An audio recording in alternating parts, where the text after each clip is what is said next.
In this video, I'm going to show you how to add a web page shortcut to the home screen.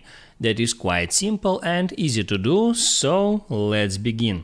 And first, open up Safari web browser and then just open up some web page, let it be apple.com, and now you can open up some subpage, let it be iPhone, and now here all I have to do in order to create a shortcut for that specific web page is right here, tap at share icon and then scroll down and tap on add to home screen right here. And now here I can change a name for that shortcut. I can make it more simple, just iPhone, and then hit on add.